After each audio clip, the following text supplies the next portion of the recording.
আজকে আমরা বিরিয়ানি খেতে যাচ্ছি কোথায় জানো? দাদা বৌদি বিরিয়ানি, ব্যারাকপুর। তো চলো। তো হ্যালো সব ভালোবাসা মানুষেরা, সবাই কেমন আছো? আশা করছি সবাই আছো ভালো। আর আমি আজ চলে এসেছি নতুন একটা ভিডিও নিয়ে। তো চলো শুরু করে যাও। কিছুক্ষণ বসে থাকার পরে দেখছি উজ্জ্বল চলে এসেছে, আর উজ্জ্বল আসার সঙ্গে সঙ্গে বাস চলে আসলো, আর আমরা ফাইনালি বাসে উঠে পড়লাম। তোমাদেরকে কি বলবো, দিন খারাপ হলে এইভাবেই হয়। ইসলামপুর পর্যন্ত পৌঁছানোর পরে আমাদের বাস গেছে নষ্ট হয়ে, তারপর আবার টোটোতে করে আমরা বহরমপুর পর্যন্ত যাই। আমাদের ব্যস্ত শহর বহরমপুর।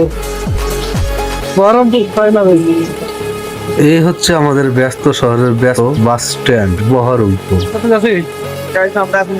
আমাদের কলকাতা যাওয়ার মেন কারণ হচ্ছে যে একজন আসছে, তাই তাকে নিতে যাচ্ছি, মানে আমার বন্ধুকে নিতে যাচ্ছি। আর ফাইনালি দেখতে পাচ্ছি আমরা বহরমপুর চলে এসেছি স্টেশন। এটা হচ্ছে আমাদের স্টেশনের বাইরের লোক। আর মুর্শিদাবাদের মানুষ তো চেনেই আমাদের বহরমপুর স্টেশন, আর যারা বাইরের মানুষ তাদেরকে এটা বলা হচ্ছে আর দেখানো হচ্ছে। প্ল্যাটফর্মে এসে আমরা অপেক্ষা করছি ট্রেন আসার, কিন্তু ফাইনালি ট্রেন চলে এসেছে আর আমরা সিটও পেয়ে গেছি।